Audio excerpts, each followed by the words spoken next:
A Swift Kick in the Ass, episode 147.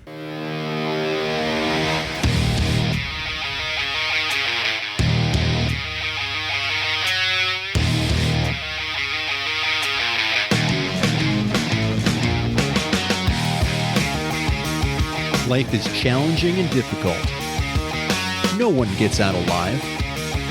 Time to suck it up, Buttercup. Get ready for a monster-sized boot, aimed to help you get traction on personal change and get living. I am John Curran, your host. Join me as I share my journey, exploring the forces that motivate us to change and help us get through whatever life throws at us. A swift kick in the ass. Life on your terms.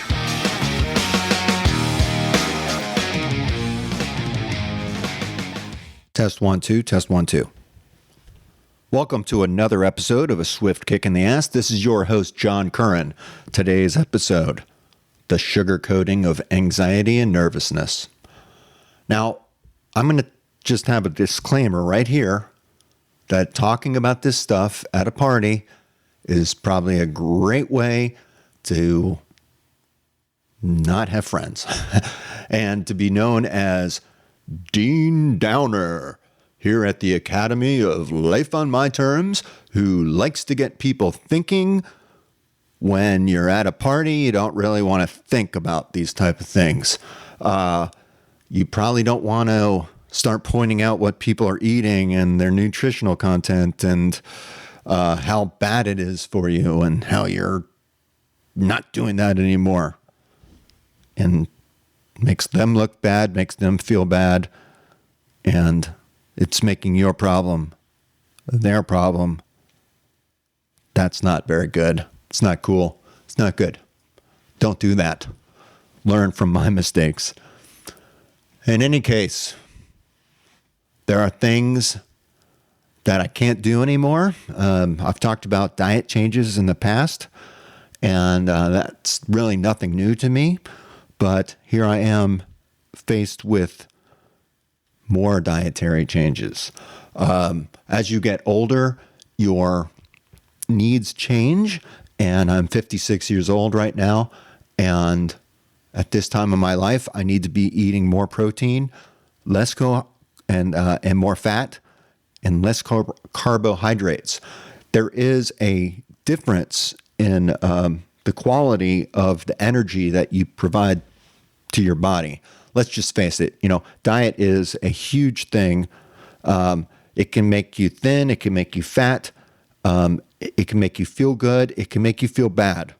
And I really don't understand why when our country is faced with a crisis really in mental health and how there is just so many people suffer from anxiety and nervousness and just a general, stress is killing them. There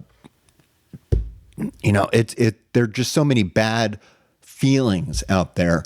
And I think, at least it's been my experience, that a lot of the way I feel is driven by diet. And the silver lining in this is that when you recognize the way, when you recognize that whatever you're eating, it's making you feel a certain way. And if you don't eat that, you're not going to feel that anymore. It makes that decision really easy. And in the end, this is your choice. It's your mouth. It's your digestive system. It's your feelings. You can choose to act or not act as you choose. But for me, I want to feel good. And honestly, in the last couple of years, between Tommy dying, the stress of my finances, I have a kid in college. She's not a kid anymore. She's 21 years old. She's an adult. So I have an adult kid, and I've got two other kids on the way into college in the next couple of years. So I've been very stressed financially, stressed with recognizing that I'm getting older and I'm maybe not in the place that I want to be financially. And in fact, with everything and all the price and the cost of living going up, I've been extremely, extremely stressed. This takes a toll on our work. It takes a toll on our family, our marriage. Politics today, huge, huge stressor for a lot of people. All of this coming at me, especially around the time that Tommy was dying, it felt like the world was just coming at me. And it was destroying me from the inside out. My stomach was in knots.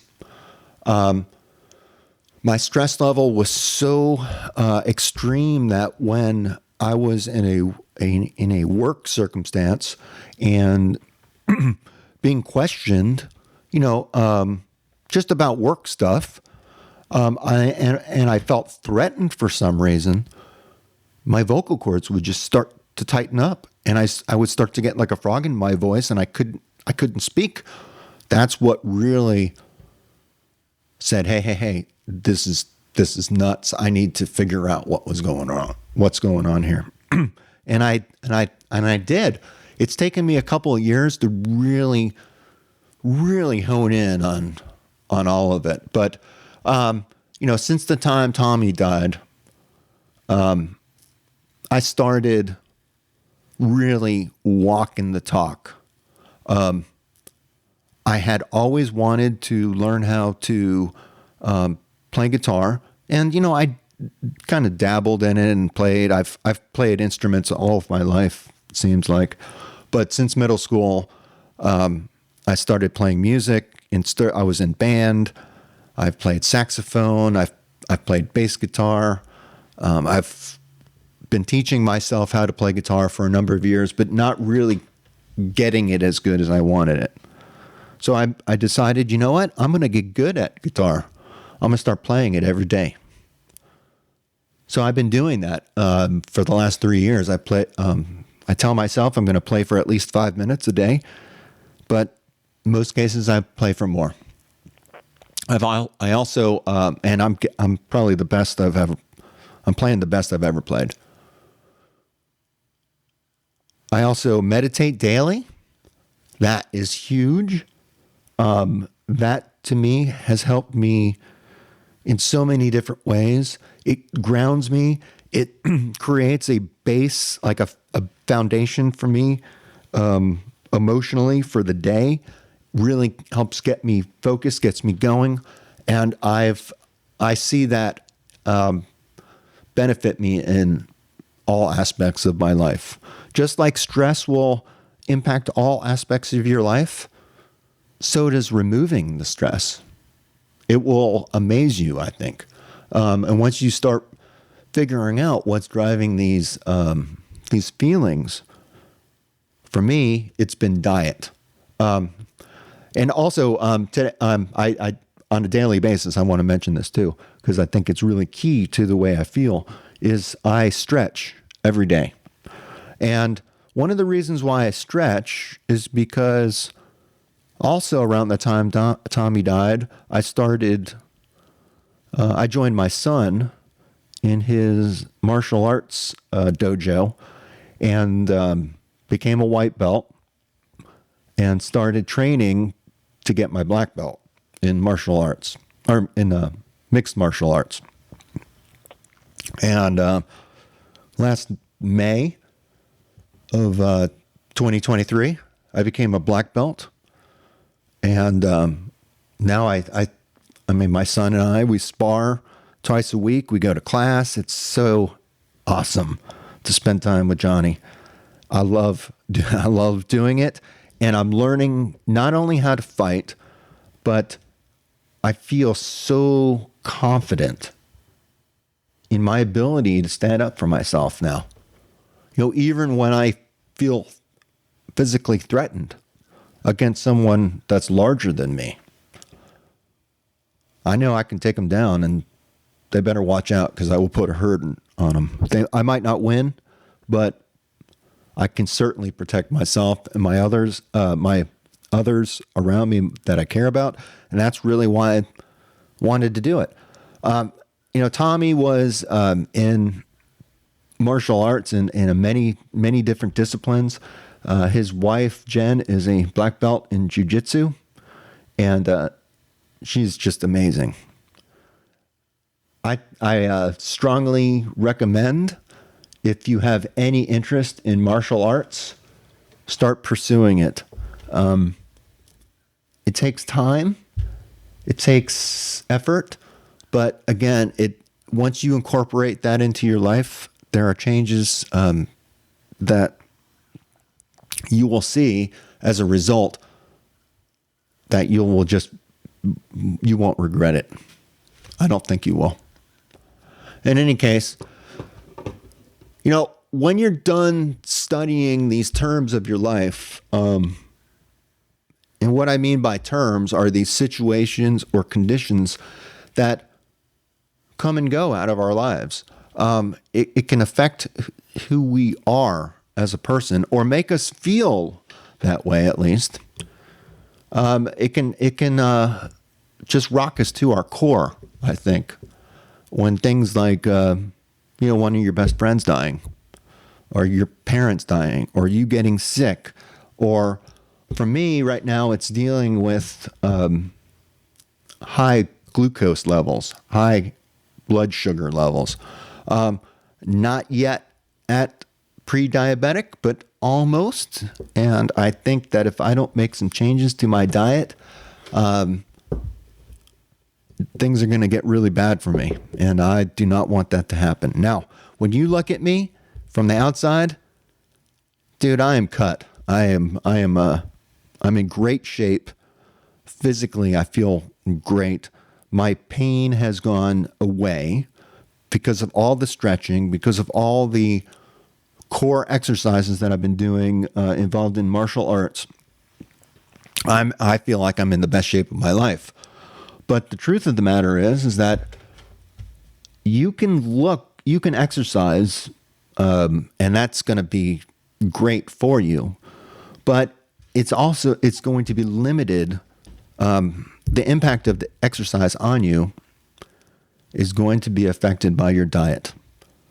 And if you are out there running, 20 or 30 miles, a week, but you have a diet of McDonald's, you might look great on the outside. You're thin, but on the inside, you have a layer of fat that's covering your organs. And that can be a big issue. So what I'm saying is, and I'm not a medical doctor, I have no medical degree, but get checked out by a doctor. I go for routine tests, and I found out that my blood sugar is high. I haven't actually spoken to the doctor just yet, but I spoke to my friend who's a doctor, and he said that I should be concerned about it. So I'm making my changes to my diet. And what I've noticed is that when I started looking at my diet and looking at the sugars that I eat, it probably doesn't help that I just polished off like 3 pounds of fudge from Buc-ee's. I don't know if you're familiar with Buc-ee's. They're a gas station. Look them up. It's a pretty incredible place to go if you're traveling, not just to get gas, but they have awesome food there, nice restrooms, and then it's like a Walmart. It's nuts. Anyhow, they have tremendously great fudge. I ate a lot of it over like a 2-week period, and that was prior to my blood tests. So I think that probably had a lot to do with it. But as I look at my diet, 1 can of Pepsi, I looked at it, has 138% of your daily recommended value or daily recommended amounts of sugar, just in one 12-ounce bottle. Now, so start looking at the foods that you eat. Look at the labels if you're eating processed foods. just look at the sugars, and you might be surprised. Now, I try to eat healthy, and when you look even at like breakfast cereals, like even like Honey Grams, I think that's about 38% of your daily recommended value. So, a candy bar is probably over 50. Look at what you're eating, and I think you'll be surprised. Now, when I look at it, I figure I probably have been eating 3 or 4 times the daily recommended amounts of sugar. And I know how I've been feeling. Now, when I took the sugar out of my diet, this feeling of anxiety and nervousness that I've, been working on the last 3 years through meditation, through stretching, through karate. I mean, by removing stress out of my life, it's benefited me in so many different ways, but there are aspects of my anxiety and my nervousness that have not gone away until I removed the sugar. It's freaking amazing. Holy crap. I can't believe how much better I feel. So I'm looking at some of these healthy foods and I notice, this has low sugar, but it also has this product called erythritol. Now, erythritol is also known as sugar alcohol, and it's one of the most common artificial sweeteners available. And if you look at your foods that you eat, you might see this. Now, you can also do some research, and it's suggesting, especially recently, there's been some studies that link erythritol to some very serious side effects like stroke, heart attack. It has to do with your blood clotting, I believe. I'm going to put some of these reference articles that I've used for the research I've done for this episode. I'm going to put that out along with this episode. You can download it and read these articles for yourself. And they're not. These aren't. This is like WebMD and CNN. This is not. Uncle Bob's Nature Retreat newsletter. Sorry, Uncle Bob. But look at your food labels. Keep track of what you eat. Now, if you're diabetic, it's probably not, this is not really news to you, but there are apps out there that can help you keep track of what you're eating. I found that the app's a little bit, they're a pain in the ass to use. For my purposes, I just needed to really write it down, look at the labels, and add it up and figure out pretty easily that I needed to reduce the sugar. So I'm cutting out my refined sugars. Now, I don't know what there's sugar that occurs naturally in food, and then of course we have processed and refined sugar that comes from a variety of things. But one place would be through cane sugar. Some people will say, oh, well, sugar is sugar, carbohydrates are carbohydrates, and you should it's fuel for your body. Glucose is important to your brain. It consumes about 20% of your total energy. And high carbohydrate foods are excellent sources of glucose.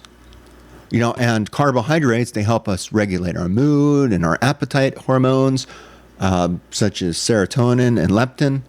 Again, I'm not a doctor. I'm getting this from like WebMD. Okay. Now, I think that there is a difference in the quality of the foods that we eat, and the energy that you receive from the foods that you eat. I'm going to probably be looking more and more into this. Maybe I'll talk about it more if people are interested in it. Let me know if you are. But this is really not to place judgment on your diet. This is just some things that I've learned about my diet and this concern I have really about sugar. Now, I was looking at, different statistics, and, 89% of all statistics are made up. And that's probably not a good thing to say or joke about when I'm going to tell you that, when I look at the research that's done on how much the average American consumes in sugar per day. Here's one. It says from the American Heart Association that the average American consumes about 17 teaspoons of added sugar per day, which is about 3 times the recommended amount. But when I go and I look, there's another. But as I go and I look at some of the other sources, here there's another source, and this says from the also from American Heart Association. It says the average American consumes about 20 teaspoons or 80 grams of sugar a day. In 2017, 11.18 million metric tons of sugar were consumed in the United States.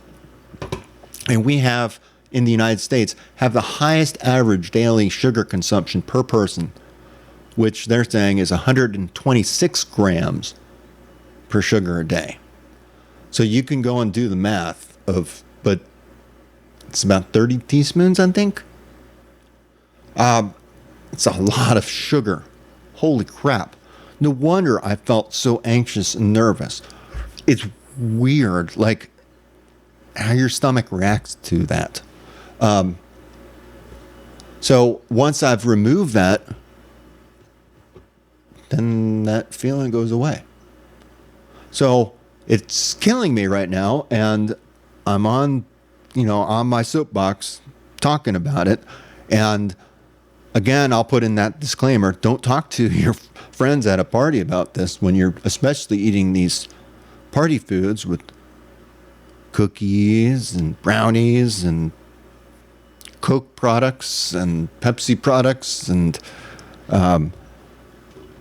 just a whole lot of food that maybe is going to drive your sugar levels up. So I'm going to, I guess, get off my soapbox right now and end this. But let this be a swift kick in your ass to at least look at what you're eating and figure out, what you're eating first. I mean, to me, I think knowledge is power, and you might see that you have some changes to make. And these changes they're going to result in something good, because the way you feel right now, it doesn't have to continue. Feelings will change. Situations and conditions, the terms of our life, they come and they go. They change. We have control over some of that. In fact, and we don't have control over some of it.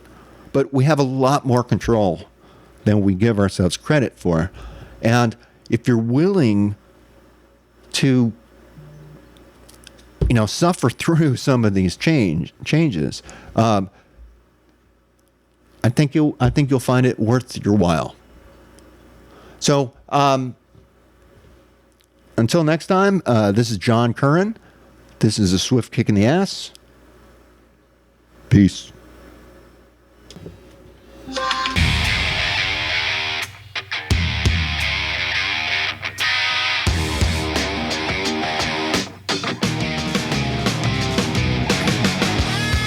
This marks the end of another episode of A Swift Kick in the Ass, placing it directly in the can. As much as I like to talk, even I have my limits. It's time to go. Catch me on the next show. For better or worse, whether you like us or not, please leave comments wherever you get your podcasts. Follow us on Twitter. Visit our home on the interweb. I think you can leave me a voicemail there.